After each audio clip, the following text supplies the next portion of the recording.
agradecemos por ouvir esta prece, por ver nosso irmão que estará conosco. Agradecemos pela inspiração que banha o nosso irmão para que ele possa fazer o seu trabalho. Agradecemos a mais esta oportunidade de aprendizado. E pedimos muita luz, muita paz, muita sabedoria para compreender a todas as adversidades. Muita coragem para enfrentá-lo. Que assim seja.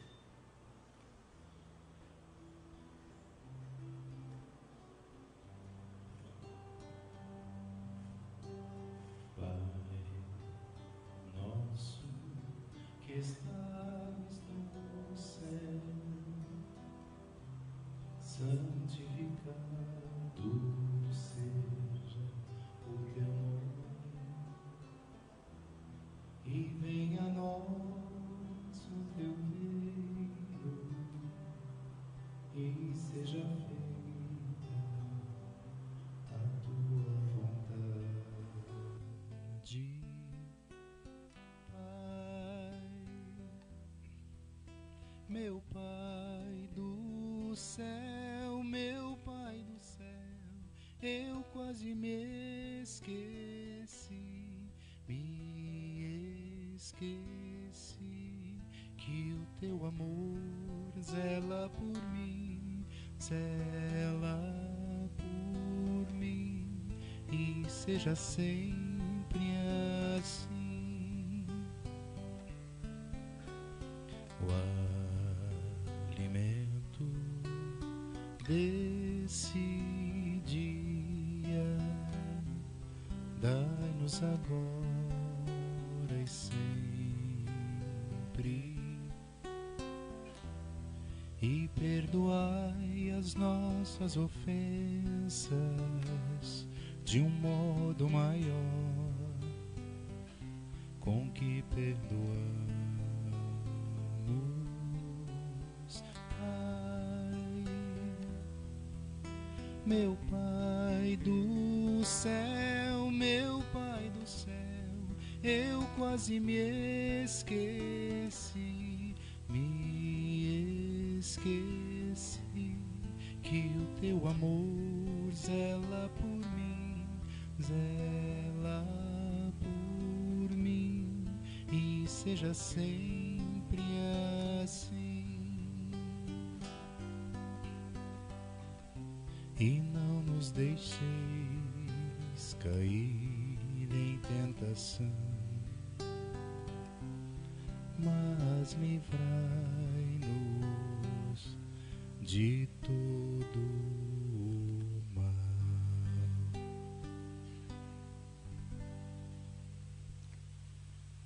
Que assim seja. Hoje, quem está aqui conosco é o Edgar Miguel, da cidade de Bauru, né, que ontem já esteve atuando aqui na nossa cidade. E o Miguel é professor, é articulista, é palestrante, é também membro da USE Intermunicipal de Bauru, atuando no Departamento de Mediunidade e Assistência Espiritual. É palestrante na área empresarial de gestão de processos, pessoas e empregabilidade. É palestrante espírita, né? E vem nos prestigiar com a sua presença. O Miguel hoje escolheu um tema, aliás, todos os temas, né? Quando o palestrante passa e a gente vai compartilhar com vocês, a gente sempre assim, sente uma emoção quando ouve o tema, né? E o tema de hoje é Bases para uma Vida Feliz. Miguel, ou Edgar, muito obrigada. De antemão, a palavra é sua. Bom dia a todos. Todos bem? Bem, antes de tudo, para mim é uma grande honra estar aqui. O convite me honra muito, porque falar sobre a vida, eu não sei se existe algo mais importante, pelo menos para mim. E quando eu digo falar, eu gostaria de comentar que eu não gosto exatamente de dar palestras. Eu gosto de bater papo. Eu gosto de conversar. Então, eu gostaria que vocês não me deixassem falando sozinho aqui na frente, que é muito chato. Se vocês participarem, não deixem para o final, porque 9 horas a gente está terminando. Me interrompam, discordem. Eu entendo que a filosofia espírita, a casa espírita, é um lugar de fermentação de ideias. Porque muito raramente nós vamos pensar exatamente igual. Nós somos seres diferentes, únicos, irrepetíveis. Então nós enxergamos as coisas da nossa forma. Vamos concordar certamente com os grandes pontos, né? com a essência da verdade, mas a cor, o cheiro, a nuance será nossa. Então, me interrompam, discordem, concordem, enfim. Quero ver quem é que vai falar comigo hoje. Tá bom? Não, tem que ser durante a palestra. Muito bem. Os adolescentes hoje em especial, mas eu acho que todos nós sabemos que não se deve entrar num jogo sem conhecer as suas regras. Tá certo? Nós entramos num jogo para ganhar o jogo, para chegar até o final, para concluir as etapas. Os adolescentes sabem muito bem disso, né?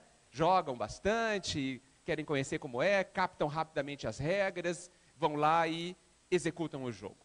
Mas nós, muitas vezes, não transmitimos essa sabedoria de conhecer as regras do jogo para a nossa vida, que podemos dizer que também é um jogo.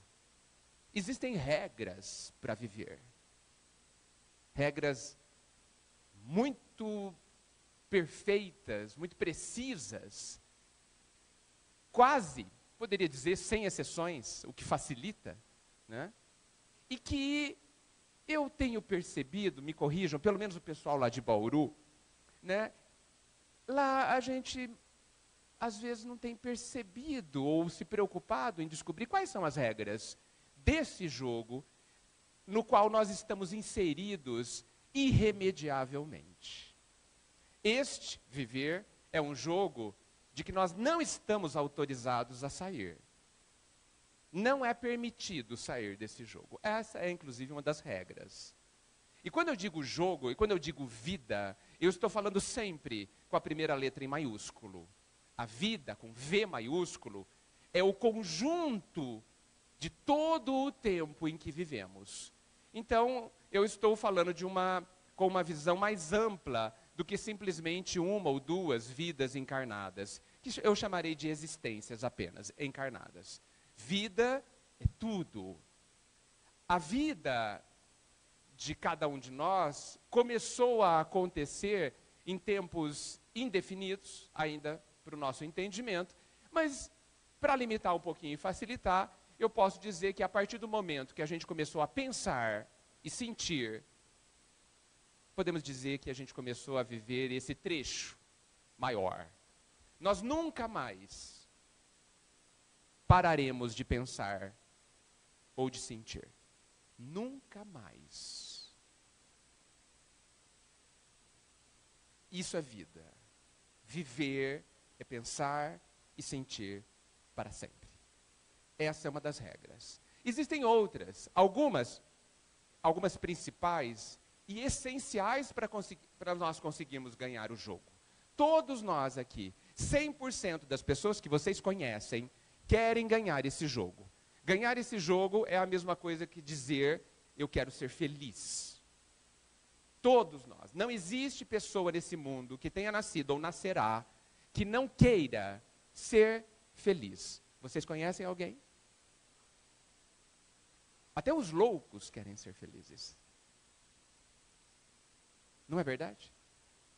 Mas como é que a gente está nesse jogo há tanto tempo sem saber como eu serei feliz? Como é que a gente consegue jogar esse jogo dessa forma, sendo que todos os outros a gente quer conhecer as regras? Até hoje eu não tenho uma explicação muito boa para essa pergunta. Mas eu gostaria de hoje, em especial, chamar a atenção de vocês, de todos, de mim.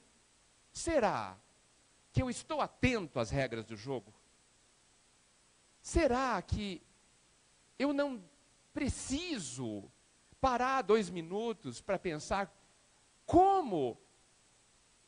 o que eu devo fazer para ganhar o jogo, para ser feliz? É uma questão importante, gente? Sim? Muito bem. O Cristo, evidentemente, a doutrina, evidentemente, nos colocam quais são as regras do jogo. Eles, Cristo em especial, nos diz o que temos que fazer. Mas eu não sei ainda se a gente entendeu. Eu vou colocar 2 ou 3 questões que eu considero regras importantes deste jogo para a gente conversar hoje na manhã. Tá bem? Porque essas eu considero as mais importantes. Evidentemente que alguém pode discordar. Terei muito prazer em ouvir. A primeira grande questão desta regra diz que nós somos imortais. Nós não somos eternos, porque nós nascemos um dia. Nós fomos criados. Só o Pai é eterno, porque Ele não tem começo nem fim. Nós tivemos um começo, mas nós não teremos fim. Nós não morreremos. Por isso somos imortais. Todo mundo, acho que já sabia disso, né? Não é uma regra nova, né? Certo? Tudo bem? Mas será que a gente entendeu essa regra? Todas as religiões, talvez do planeta, dizem que somos imortais. Todas. Não, pelo menos eu não conheço nenhuma que não diga que nós teremos depois dessa vida alguma coisa. Todos. Mas será que entendemos? Será que nós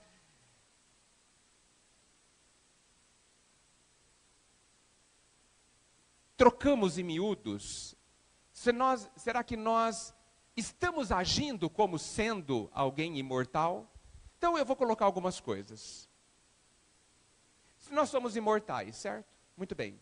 Então a primeira pergunta que me surge é: do que então eu tenho medo? Eu não vou morrer. Eu sou indestrutível.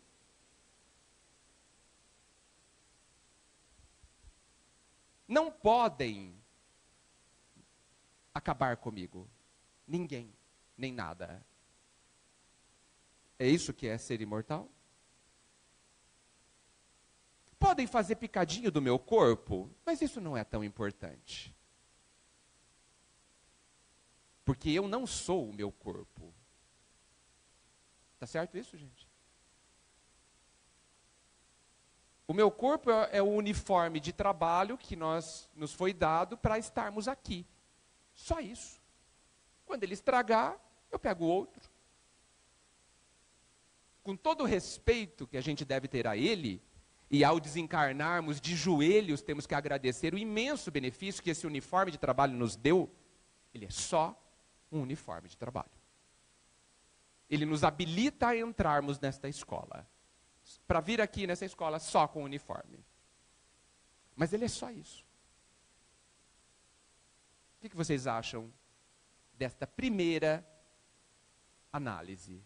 Tudo bem? Incomoda vocês? Não incomoda? Que bom. Tudo bem, gente? É? Tá. Então eu insisto. Do que nós temos medo?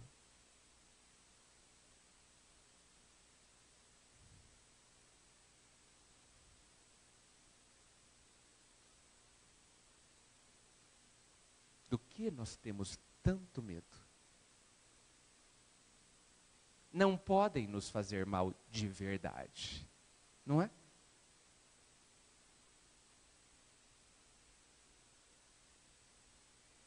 Gente, eu que sou visitante, vocês são de casa. Fiquem à vontade. Quem tem que estar tímido aqui sou eu. Tá certo? Muito bem. Vamos continuar. Nós já fomos informados que somos imortais há muito tempo, mas agimos como se fôssemos morrer amanhã cedo. Não é? Percebam, reflitam rapidamente, se lembrem rapidamente, a quantidade de esforço que a gente comete na nossa vida para nos proteger. Não digo que não devamos. A questão é se nós estamos gastando o nosso tempo, a nossa energia, o nosso esforço, muito ou pouco, demasiadamente ou equilibradamente. Porque quase tudo que nos move é no sentido de uma proteção, de nos resguardarmos, de termos segurança, não é verdade? Vivemos a busca de segurança, não é verdade? Agora eu tenho minha casa, agora eu tenho meu emprego, agora eu estou, me aposentei, agora eu estou seguro. Gente, na vida encarnado não há segurança. Não há segurança.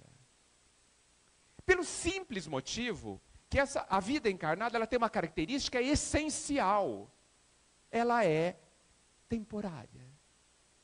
Ela acabará.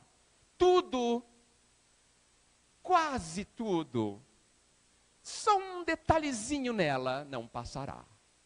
Mas o resto desse detalhezinho que eu vou falar daqui a pouco, tudo passará. Um dia, nós não seremos mais funcionários de uma empresa, nós não seremos mais filhos, nós não estaremos mais no papel de filho, nós não estaremos mais no papel de pai ou mãe. Um dia eu não serei mais dono de empresa, um dia eu não serei mais palestrante, um dia eu não mais estarei aqui. Isso é fato incontestável, que pelos nossos atos temos nos negado a aceitar. Não temos. Nós espíritas ainda falamos assim, se eu morrer, como assim? Como se eu morrer? Essa é uma frase ilógica. Quando eu morrer? Quando eu desencarnar? Nós ainda estamos achando grave desencarnar. Nós ainda estamos com problemas em relação ao desencarne. Sendo que ele é de uma naturalidade igualzinho ao sol ter se levantado hoje. E feito o dia. Igualzinho. Com a mesma fatalidade que ele se levantará amanhã, obrigatoriamente, indiscutivelmente, nós desencarnaremos um dia. Então não pode ser se. E esse comentário indica a nossa dificuldade de trazer uma regra, um conceito universal para o nosso dia a dia. Porque esse conceito, o fato de racionalmente entendermos, falarmos que somos imortais, bem pouco significa se isso não estiver nas entrelinhas da nossa vida. Conceituando cada coisa que eu faço, penso e sinto. Sendo usado como premissa para o meu viver. É uma regra do jogo. E, por incrível que possa parecer, isso causa, não usar essa regra do jogo na nossa vida, causa-nos imensas dores, imensas lágrimas, que poderiam ser evitadas.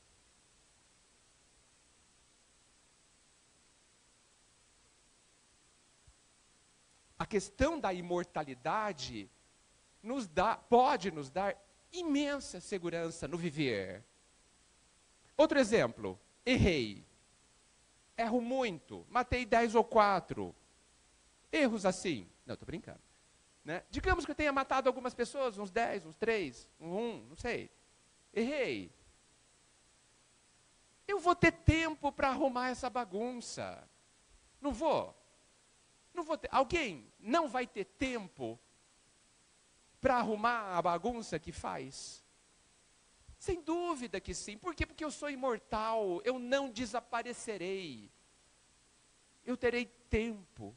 O tempo, por sinal, é a grande prova do amor do Pai sobre nós. Porque só com a grandeza do tempo, com a infinitude do tempo, é que nós conseguiremos arrumar a bagunça que a gente faz e conseguirmos ser felizes. O tempo é a expressão desse amor, desse cuidado conosco que o Pai tem. Não para que a gente relaxe, porque tem um custo muito alto desperdiçar o tempo. Mas para nos dizer que, indiscutivelmente, nós chegaremos lá. Inclusive, essa é uma das premissas, nos princípios básicos da doutrina espírita, que nós evoluiremos à perfeição. Que nós seremos felizes. Indiscutivelmente, queiramos nós ou não. Esse é o detalhe que nós não temos opção. Nós não temos duas opções na vida. Morrer não é permitido. E não ser feliz também não é permitido. Não é bom, gente. Imagina que você comece uma corrida e antes da largada fala assim, fica tranquilo, você vai chegar lá na chegada. Não é bom. Olha, sabe o vestibular? Você vai passar. Não é bom. Claro que vai ter que passar se esforçando. De graça, por enquanto o ar é. Por enquanto. Aproveitem. Tá? Por enquanto a gente respira de graça. Só por enquanto. Mas é muito confortador eu saber que eu vou ter tempo para aprender tudo o que eu preciso aprender. Para arrumar a bagunça que no meio do caminho eu faço. Para me desenvolver à plenitude. Para como semente me transformar numa grande árvore frutífera e bela. Para aprender todas as grandezas da vida. Para conhecer todas as grandezas que existem. Eu vou ter tempo para me conhecer. Para me autodescobrir. Eu vou ter tempo. Todo o tempo necessário. Me digam se isso não é profundamente confortador. Não é. Me digam se isso não tira um certo peso das nossas bagunças, dos nossos erros. Que elas são, evidentemente, muito dolorosas, muito tristes, muito... Eu queria uma outra palavra. Vamos colocar tristes e dolorosas, mas elas não são uma tragédia irremediável. Irremediável é uma palavra que no vocabulário divino não existe. Nada é irremediável. Nada é irremediável. Porque eu tenho tempo para arrumar tudo. E eu sou capaz de arrumar tudo. Essa é uma das regras. Dentro de mim já existe toda a capacidade que eu preciso para chegar até lá. Na perfeição, na linha de chegada, no final do jogo, na felicidade. Todas. Da mesma forma que a semente tem toda a capacidade para se transformar numa árvore plena, nós também temos dentro de nós, desde sempre, não sei onde, mas está lá dentro, toda a capacidade. Então veja, nós já temos tudo o necessário. Até porque a gente não pode duvidar que o Pai faça as coisas certinhas, não é? Ele não dorme em serviço. Quando ele faz, no mínimo, é perfeito. Então ele nos deu tempo, nos deu toda a capacidade e disse que nós chegaremos lá. E é por isso que chegaremos lá, por conta dessas duas características iniciais. Alguém quer me dizer alguma coisa? Ufa! Edgar, tudo isso que vocês estão nos falando parece muito até confortável na teoria. Agora, dentro dessa questão, eu tenho que acreditar nisso ou eu tenho que aprender isso? Qual é a diferença entre eu crer ou saber? Obrigado pela pergunta. Ela é perfeita. Bem, primeiro, ninguém tem que acreditar em coisa nenhuma. Não há nenhuma obrigação, evidente. Eu acredito no que eu quero, tá certo? Somos livres. Se há um lugar que somos livres, é dentro de nós. Eu diria o único lugar que somos livres. Plenamente livres, absolutamente livres, dentro de mim. Não é? Muito bem. Então, como a sua pergunta diz respeito ao âmbito interior de cada um, nós somos livres para concordar, para discordar, aceitar ou não. Muito bem. Eu acho que nós não temos que acreditar nisso que eu estou falando. Porque eu acho que acreditar é pobre, é pouco, é frágil, é superficial. Já foi a época. Porque eu posso acreditar hoje e amanhã cedo decidir não acreditar mais. Não posso. Da mesma forma que eu acredito numa pessoa hoje e amanhã talvez não mais. Tá certo? Então acreditar é muito pouco. Eu tenho que saber que é assim. Eu tenho que ter absoluta convicção de que é assim. Porque só dessa forma eu teria segurança para usar essas regras no jogo, para pautar a minha vida e sair da teoria. Porque a teoria, ela é só útil quando transportada para a prática. Ela é evidentemente útil enquanto estudo, análise, e ela é o primeiro passo muitas vezes. Mas sabemos que só ela é insuficiente. Nós precisamos pegar o que a gente sabe e fazer com que isso seja real dentro de você e na sua vida. Então, há uma enorme diferença. Penso que acreditar é superficial e nós precisamos dar mais um passo. Para passar de acreditar a saber, nós precisamos de todo um trabalho interior, aonde você pergunta para você o que você acha deste conceito. E por que eu falo dessa forma? Porque a gente não pode esquecer que dentro de nós existe uma partícula divina, uma parte do Pai. Kardec perguntou para os espíritos, aonde eu encontro as leis divinas? Aonde estão escritas? A resposta é sublime, dentro da sua consciência, em você. Só que nós temos um problema. A gente nem está perguntando para a nossa consciência qual é a opinião dela. A nossa consciência não é ouvida. Estou falando de forma geral, é claro. A nossa consciência, vamos colocar assim, o nosso ser profundo vive solitário e esquecido por nós mesmos. E é por isso que nasce dentro de nós a verdadeira solidão. Porque nós estamos cindidos, nós estamos rachados ao meio entre o ser que vive para os outros verem e o ser verdadeiro que vive na vida real, que é interior. A única vida realmente verdadeira é a interior. E eu vou dar um exemplo muito fácil para vocês, para demonstrar essa última questão. Chame um casal, marido e mulher, pai e mãe. E eu pergunto assim, seu filho já se formou? Formou, mas ele teve que sair de casa. Pergunta para a mãe, como foi isso? Ele passou no vestibular, mas foi tão dolorido ele ter saído de casa, fiquei com tanta saudade.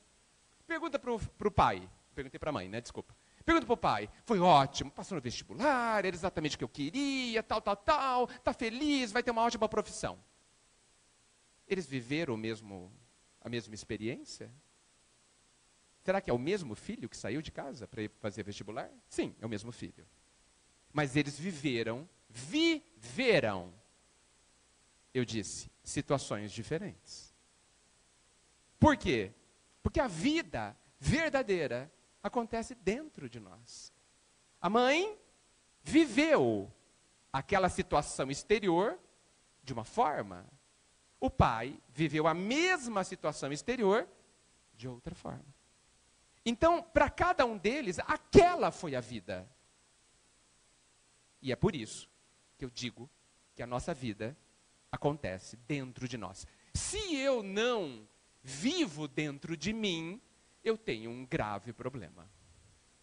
Porque eu não consigo ouvir a mim mesmo, não consigo ouvir quais são as minhas verdadeiras necessidades, não consigo ouvir quais são as minhas verdadeiras dúvidas, e o que é pior, eu não consigo ouvir qual que é o correto direcionamento que o meu ser interior, que sabe das coisas, desde sempre, pode me orientar. Então, se eu tenho uma grande dúvida existencial, se eu tenho que tomar uma grande decisão, eu já sei a resposta. Está dentro de mim. Isso as filosofias orientais e ocidentais já estão velhas de dizer. Ouça a sua voz interior, elas dizem. Você já sabe. Aí fala, pelo amor de Deus, mas eu não ouço a minha voz interior. Então, não ouve, de fato não ouve mesmo, porque não se relaciona com você mesmo. Você não sabe qual é a linguagem interior. Você se desconhece. Você não foi apresentado a você mesmo. Então você não vai ouvir. Por quê? Porque a gente tem vivido para fora, de costas para nós mesmos. E isso é outra causa profunda da nossa infelicidade. Porque a gente não está conosco. Com a única pessoa que é imprescindível estar. Com o grande amigo que você tem. Com o grande parceiro que você tem. Que é você mesmo. Não é? Estou falando alguma bobagem sobre isso, gente? É assim ou não é assim? É, né? Oi. Quando a gente fala em se conhecer, existe receita de bolo, uma fórmula para que a gente conheça esse eu interior, uma vez que, quando se diz em consciência, a gente tem a consciência de que às vezes falhamos com alguém ou cometemos algo que não seria o correto. Essa é a minha voz interior, é a minha consciência me falando, olha, isso não foi bem feito, você poderia ter feito de forma diferente. Mas existe uma forma de eu conhecer a mim mesmo de uma maneira mais profunda para que essa solidão se extinga? Grande pergunta. Eu gosto muito quando a gente pensa no como eu faço. Porque, convenhamos, né, gente? Saber o que fazer, o que a gente tem que fazer, a gente já sabe, né? É inútil eu vir aqui e falar assim, gente, nós precisamos ser pessoas boas. Não precisava ter vindo, né? Precisava? Alguém não sabe disso? Então, chover no molhado. O que nos falta é uma pergunta deste conceito. Como eu faço? Porque isso é o que eu não sei. Tá certo? Eu já sei que eu tenho que perdoar, tenho que amar, eu já sei tudo, já li. Faz 2000 anos que eu estou ouvindo isso. Estou quase cansado já de ouvir isso. Mas eu não sei fazer. Então nós temos que gastar o nosso tempo descobrindo como fazer. Então por isso que essa pergunta é fantástica. Existem várias formas da gente se reencontrar. Eu vou dar uma bem prática, mas é muito... Bem, tudo é difícil, tá, gente? Esqueçam, fácil, esqueçam. Como eu costumo dizer, a vida é uma subida. Tá certo? Não é uma descida. Não é pegar a bicicleta e descer a ladeira, esquece, é subir a ladeira. Tá certo? Como eu gosto de dizer, dizem que lá em cima a paisagem é ótima. Então, vale a pena. Então, esforço. Esforço também, porque a gente não sabe, tudo que a gente não sabe é difícil, até que a gente saiba e fique fácil. Muito bem. Exercício para o resto da vida. Vão ao seu quarto, sozinho, tranque a porta, não apaga a luz, deixa a luz acesa, pega um espelho. Espelho só de rosto, tá? Mulheres, não é para ficar olhando o corpo todo, tá? Nem as rugas, esquece. Tá tudo lindo, maravilhoso, não tem problema, tá bom? E olhe nos olhos daquela pessoa que está lá. Se vocês suportarem, só 2 minutos. Se suportarem. Nessa situação, 2 minutos é quase a eternidade. Olhe nos olhos. Se possível, nada pense. Só observe. A gente não conhece aquela pessoa. Então é justo que num primeiro momento a gente olhe para ela. Admire. Analise. Não o rosto, o olho. A janela da alma. Olha. Só uma vez por dia. A gente não suportaria mais. E como a vida prossegue, nós temos nossos conflitos, temos nossas dúvidas, nossas dores, nossos problemas. Num desses dias, quando você estiver olhando para aquela pessoa, ouse perguntar para ela algo assim: como eu faço para resolver tal coisa? O que seria mais certo fazer? O que você faria? Pergunte. Aquela pessoa sabe a resposta. Tenha a coragem de ouvir a resposta. Porque é preciso coragem.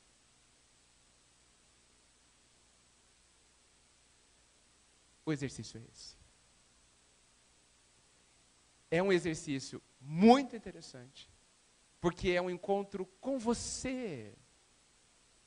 Você vai conhecer uma pessoa admirável. Admirável. E eu posso ser um assassino. E esse assassino, talvez eu, vou conhecer uma pessoa admirável. Porque é inconcebível que o Pai, que criou o que a gente já conhece, e a gente não conhece nada, que é capaz de fazer uma flor irreproduzível. Irreproduzível. Um nascer do sol único. E olha que ele acontece todos os dias, há bilhões de anos, e nenhum até hoje se repetiu igual. Vocês acham que este ser divino faria a sua obra-prima imperfeita? Tem lógica um ser divino perfeito em todas as questões fazer a sua obra-prima, que somos nós, com algum probleminha, com algum defeito? Tem lógica, gente? Não tem, né? Não sei se vocês já perceberam, mas existem só 3 coisas no universo. Deus, que a gente nem vai discutir, a matéria, ok? Matéria ou energia, tanto faz, porque elas são as mesmas coisas, e nós. Tem mais alguma coisa? Sobrou alguma coisa mais? Acho que não, né? Só tem 3 coisas. Deus, eterno. Nós, imortais. E a matéria, que não é nada. Tudo o que a gente conhece, desaparecerá um dia. Tudo. Nós não. Nós permaneceremos ao lado do Pai.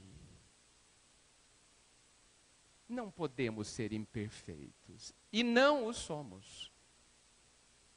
Somos uma semente que ainda não virou árvore. Só isso. Uma semente que nem sabe como é que vai virar árvore. Mas tudo bem. Nós temos tempo para descobrir. Então, Nós precisamos começar da mesma forma que a gente começa um relacionamento. Eu vou te conhecer, qual é o seu nome, como você é. Igualzinho a gente tem que fazer conosco. Esse exercício é uma outra forma. A outra forma é a gente ter momentos conosco.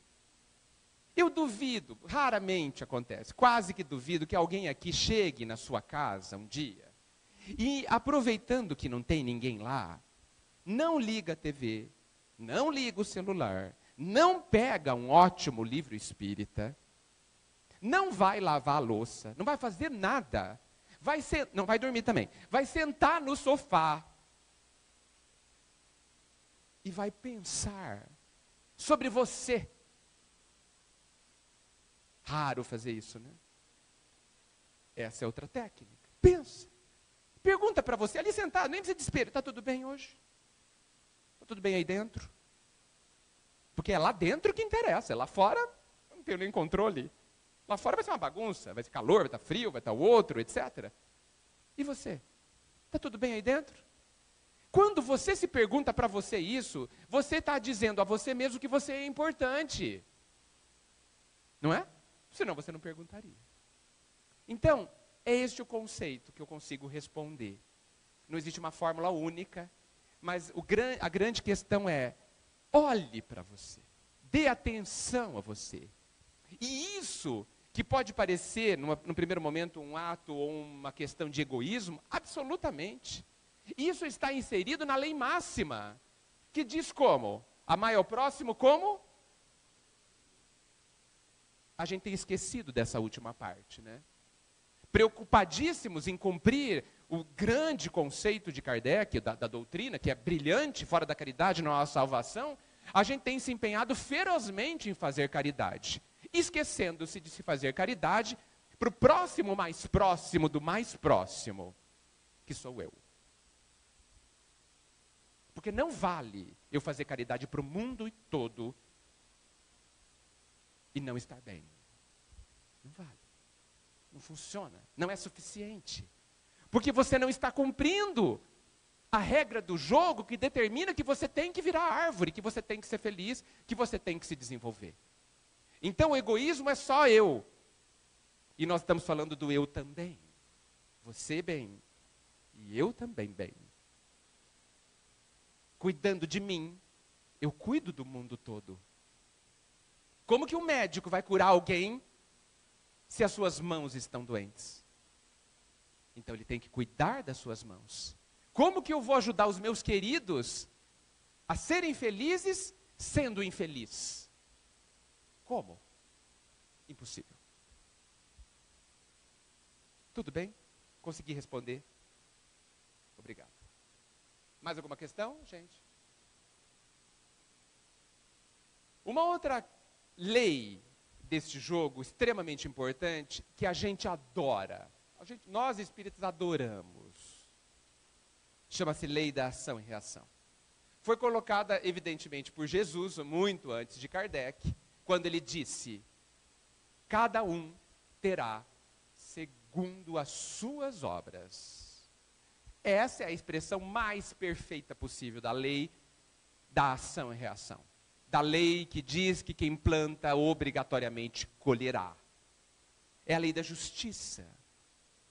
É a regra da justiça. Brilhante, equilibradíssima, matemática, justa. Essa a gente entende bem, né? Não entende? Essa eu não preciso nem falar sobre ela. Todo mundo adora. Inclusive, a gente adora, usá-la para vingança. Nós espíritas mais sofisticados, no falamos assim, não, tudo bem, ele vai para o umbral, fica tranquilo. Vai nascer de novo, fica tranquilo. Não sei se vocês perceberam, mas eu tenho a impressão que nós estamos desejando que a pessoa sofra. É isso? Vingança. A gente terceirizou a vingança. Não, eu não vou sujar as minhas mãos, mas Deus vai cuidar dessa pessoa. Não vai? Vai cuidar dessa pessoa. Então eu estou querendo que Deus se vingue dela, certo? Por mim. Não é assim que a gente faz? Essa, como eu disse, essa lei a gente entende bem. Até porque racionais que somos, com graves deficiências emocionais ainda, essa é a nossa parte mais frágil, a parte emocional, nós entendemos mais de justiça, porque ela é mais lógica e matemática, e a gente se apega mais a ela. Somos muito julgadores, apesar da recomendação milenar de que isso não é uma boa coisa de se fazer para nós mesmos. Precisamos também pensar na lei da justiça de uma outra forma. Por quê? Porque existe uma outra lei que a contrabalança, que também, evidentemente, foi colocada por Jesus, que diz que o amor cobre a multidão de pecados. Que o amor anula, compensa, equilibra a lei da justiça. Porque a vida não tem interesse que eu sofra. Não tem nenhum interesse. Porque que adianta? Quem que ganha com o meu sofrimento? Além de mim mesmo. Alguém ganha? A vida fica melhor? Deus fica mais contente? Será que acontece? Nada, né? Deus está ótimo. Deus precisa de alguma coisa? Não, né? Não precisa de nada. Está ótimo. É dono de tudo, riquíssimo, sábio. Ele não precisa de nada. Ele não precisa da nossa dor. Ele não precisa que eu não tenho que pagar nada para ele. Tenho que pagar para mim. Para o meu eu interior. Então a lei da justiça se equilibra com a lei de amor. E amar é saber tudo. O amor, com todas as letras maiúsculas de Jesus e de Deus, é com todas as letras maiúsculas. Esse é o saber tudo, é a árvore pronta.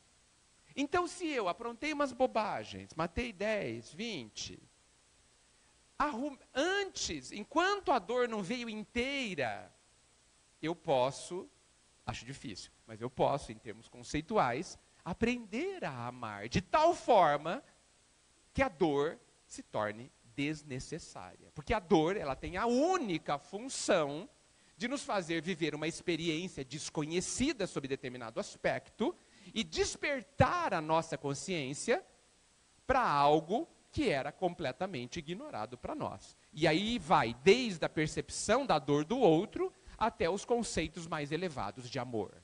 Na verdade, a dor funciona como um arado. Todo mundo sabe aqui o que é um arado?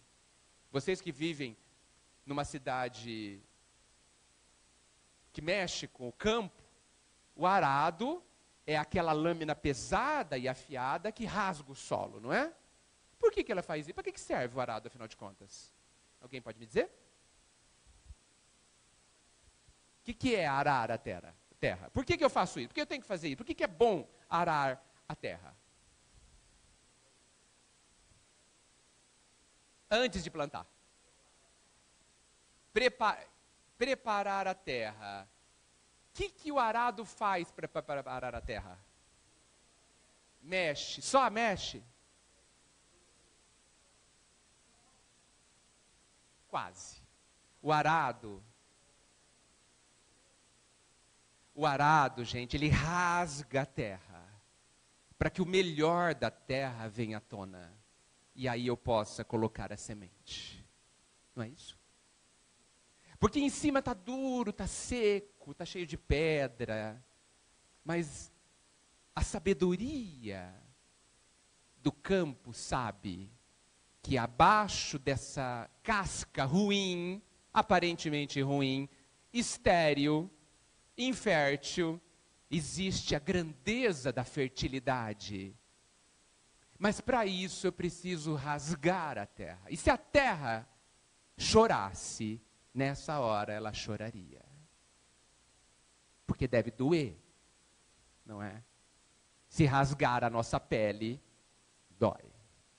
A dor, ela é como o arado no nosso ser, endurecido, muitas vezes momentaneamente infértil naquela camada, e ela vem rasgando com dor, não tem jeito, e colocando o melhor de nós à tona. E aí a grandeza da semente divina ali tem imensa possibilidade de frutificar, de crescer. Veja que a dor não tem nada de má. A dor não é uma bruxa. A dor é um instrumento necessário da vida, já que nós somos tão endurecidos, tão rebeldes, tão dramáticos, tão mimados, iguaizinho os de 10 anos, que fazem birra. A gente faz birra ainda. Não faz birra?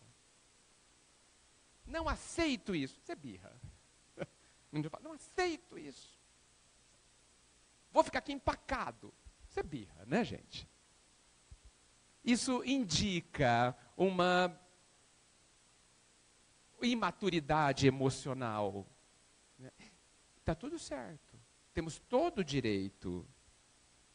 É onde estamos. Não tem problema. O problema é a gente não se aperceber disso e querer ficar assim. Isso sim é grave. Não é grave ser infantil, porque a criança de 10 anos está no ponto certo de ser infantil, né? Que não vamos ser infantil aos 50, né? Não seria tão apropriado. Fazer birra no meio do supermercado porque você quer chocolate aos 50, né? Não vai ficar bem. Mas aos 10, tudo bem. Nós estamos aos 10, emocionalmente, evolucionalmente falando. Está tudo certo. Ninguém precisa ter vergonha disso. Estamos todos no mesmo barco, no mesmo nível, está tudo certo. Tá? Agora, que tal? Que tal a gente se cansar de ser infeliz? Que tal a gente considerar que a gente poderia ser mais feliz na vida agora? Não na próxima vida, que vai demorar muito. Nem amanhã, que também vai demorar muito. Agora. Com uma nova forma de pensar. Que é uma decisão. É uma decisão. Nós temos que decidir. Aceitar, concordar. Maduramente falar, essa é a regra, é assim que funciona o jogo. Ok. Eu não posso sair do jogo? Não, eu vou jogar o jogo. E vou ganhar por mim. Porque eu estou cansado de ser como eu sou. Porque eu já estou cansado de dar murro em ponta de faca. Dói todas as vezes. Porque eu já tentei milhares de caminhos e nenhum funcionou. E não funcionará, porque só há um caminho. Essa é a grande decisão que nós temos que tomar. E que nós, dramáticos, mimados, temos nos recusado há tantos anos a viver de verdade. E basta uma decisão. E não é para ser perfeito amanhã. É para só se esforçar. Não é muito, é. A vida está pedindo muito. Porque se ele pedisse para a gente ser perfeito agora, eu falo, desculpa, está louco. Não vai dar. E ele não pede, porque ele é amoroso e sábio. Mas ele fala assim, que tal? Só precisa se esforçar. É só isso. Porque o resto, tudo vai funcionar. Capacidade não falta. Tempo não falta. Meu amor não falta. Só falta uma coisa. Uma coisa para que essa fórmula funcione. Para que essa engrenagem se mova. Para que essa receita seja vitoriosa. Falta que nós, de coração, olhando para dentro de nós, falemos, ok, Pai. Eu caminharei nesse caminho. Não sei como. E tenho todo o direito de não saber. errarei. E tenho todo o direito de errar porque sou aluno, porque sou estudante, porque sou aprendiz. E esse pai já deixou claríssimo o quanto ele apoia quem se esforça. Está lá na parábola do filho pródigo. Está lá Jesus dizendo de uma forma indescritivelmente consoladora, quando ele diz que ninguém se perderá. Ninguém.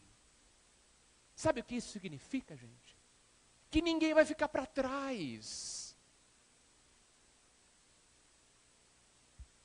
Mesmo que eu decida não ir hoje, mesmo que eu não decida ir nos próximos milênios, eu ainda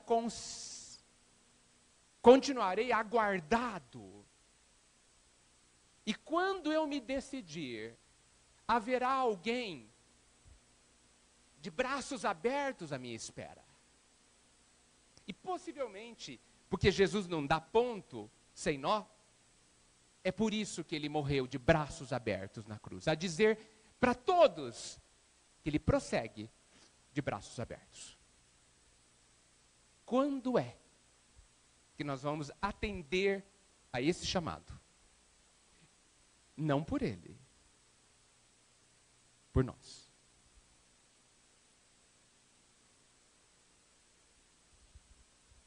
Bem, gente, era isso.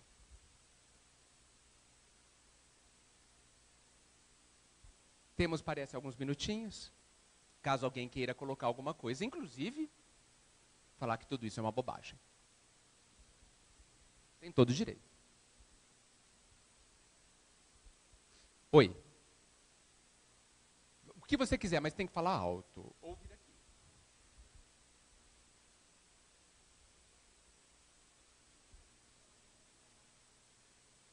Fantástico.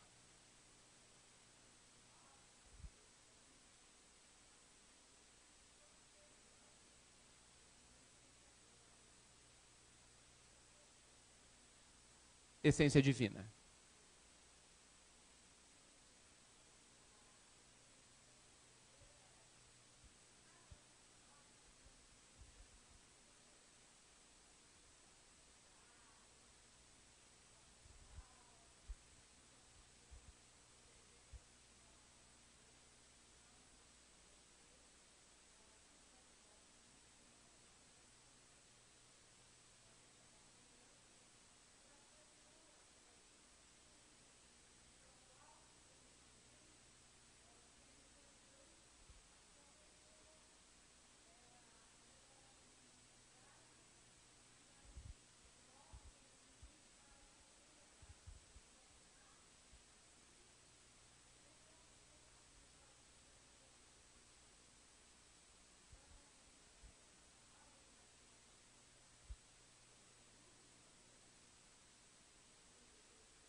Combina completamente.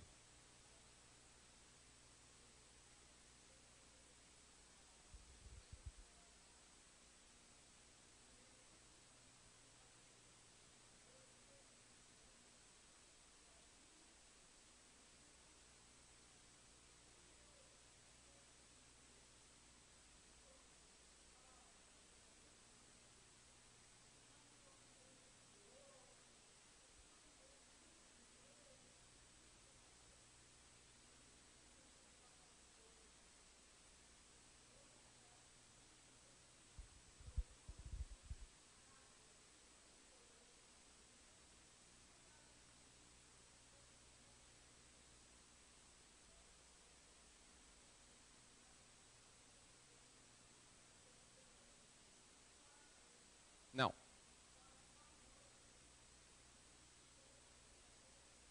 Sim, os conceitos são exatamente os mesmos, o que indica, inclusive, que ambos estão certos. Porque isso está dentro dos valores, talvez, universais, né? O CVV realmente tem um trabalho fantástico. Oi.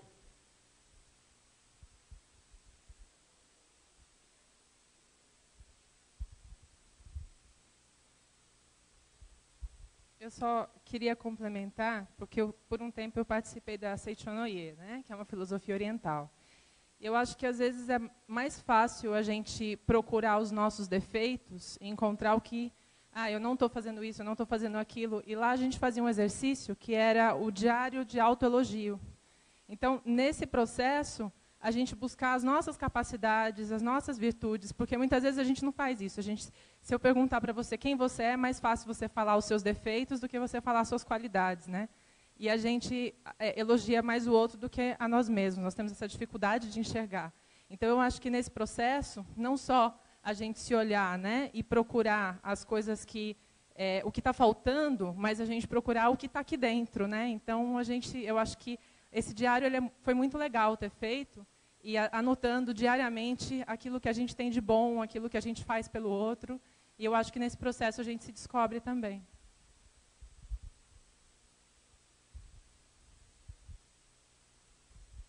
Obrigado pelo comentário. Eu vou aproveitar e finalizar com outro exercício. A gente precisa de coisas práticas, né? Sim, a gente precisa parar de se considerar um lixo. Porque a gente se considera, né? Um lixo. Só porque a gente faz umas bobagens, não é? Mata 10 ou 20, a gente se acha um lixo. É um absurdo. Eu falo assim de propósito. Eu vou ter que fazer agora 2 exercícios. Quanto vale a nota de R$100? R$100? E se eu pegar essa nota e comprar drogas, ela vale quanto? R$100? E se eu comprar comida, cestas básicas e distribuir, vale R$100?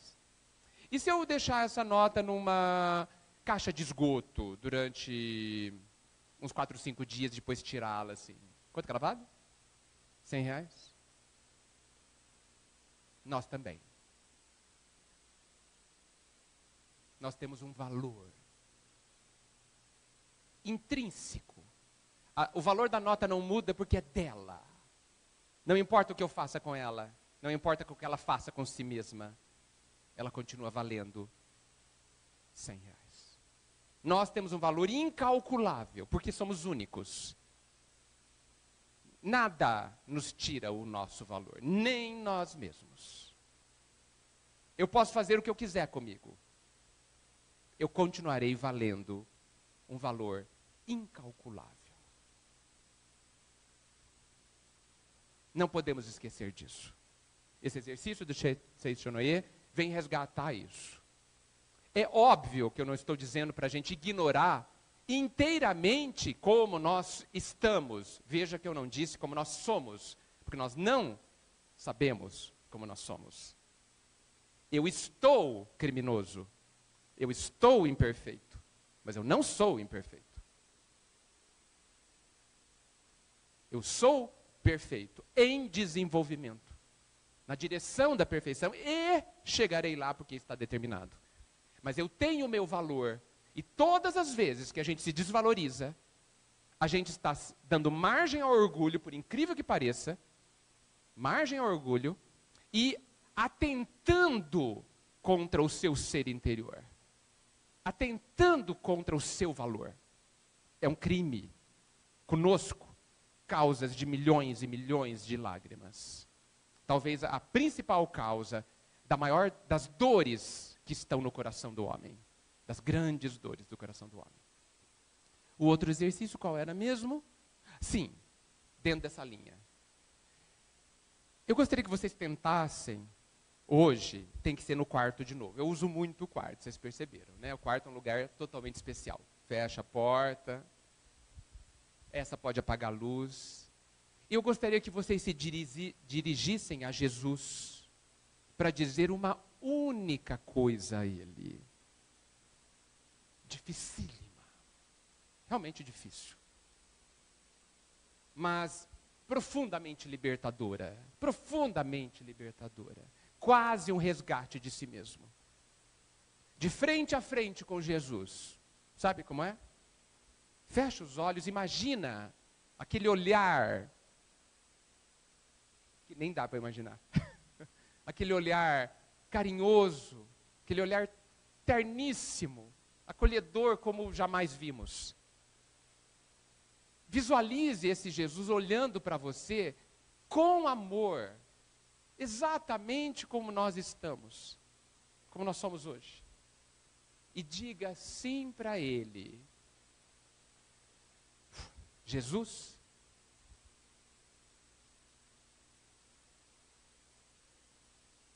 é difícil dizer.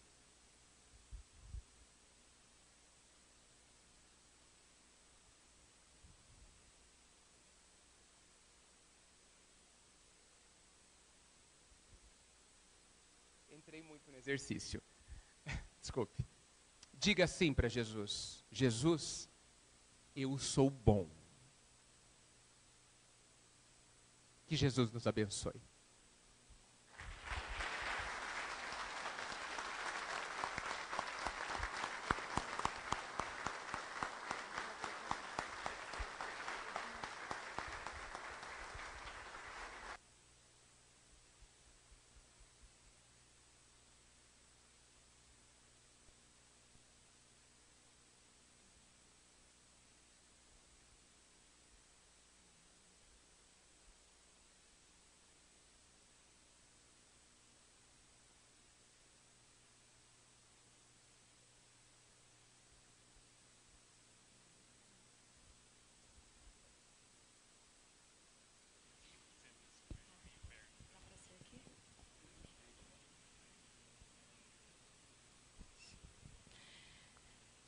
Proposital, né? Para não ter muito barulho depois desse exercício. Então, eu também não farei. Mas é muito importante que nós agradeçamos, né? Agradeçamos. Essa brilhante explanação, né? Que tocou a todos. Assim, acho que foi, eu costumo dizer que tem uma linguagem de coração para coração, né? E acho que essa foi uma fala de coração para coração, porque tocou o coração. Muito obrigada. Humildemente, muito obrigada. E de todo o coração, muito obrigada. Que Jesus, que Deus possam manter essa sabedoria, essa intuição e essa condição de transmitir, né, com a voz do coração. Parabéns. Muito obrigada. E agora, nossa querida Li, né, vai entregar ao Edgar uma obra, vai explicar, né, desse trabalho da pintura mediúnica, que é super importante e que é uma forma singela, né, mas muito significativa de presenteá-lo. Né?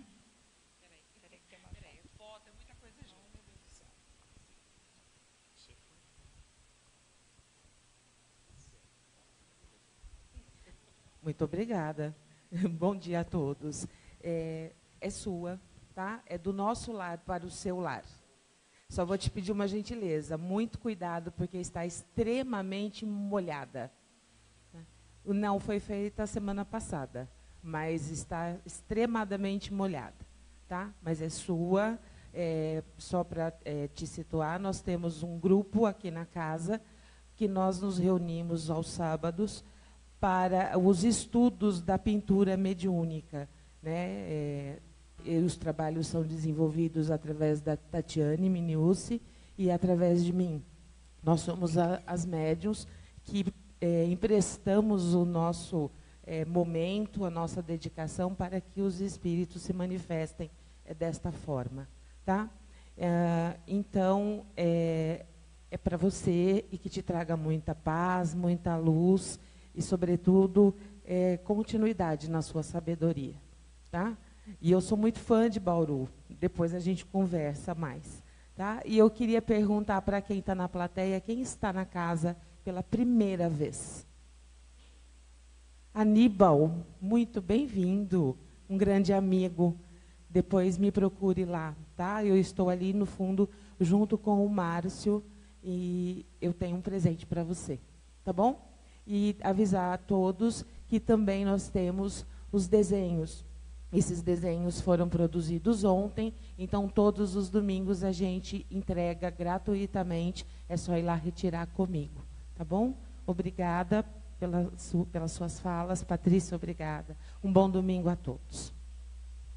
Pessoal, são apenas 2 recados. Um é lembrando que aqueles que têm interesse, né, pela música, que gostam de tocar algum instrumento, ou que conhecem alguém que não está aqui agora, mas que gosta disso, a casa abre um espaço, porque a intenção, já existe um trabalho sendo feito, é de formar realmente um grupo musical, né, quiçá uma orquestra futuramente, que trabalha a serviço da doutrina através da música. Então, só procurar ali o Márcio, ali o pessoal para se inscrever, existe um trabalho já na casa, e também aqueles que têm interesse de ajudar com a evangelização infantil.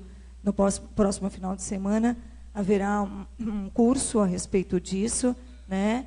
Não aqui na casa, tem mais informações ali com eles. Aqueles que tiverem interesse, por favor, tá bom? Dados todos os recados, que nós façamos a nossa prece final com o Maurício e que nós possamos seguir para os nossos lares, mantendo essa emoção plena dessa fala maravilhosa que tocou aos corações de todos nós. Que assim seja. Que assim seja. Espíritos amigos e benevolentes, mensageiros de Deus, instrumentos da paz do nosso Senhor Jesus,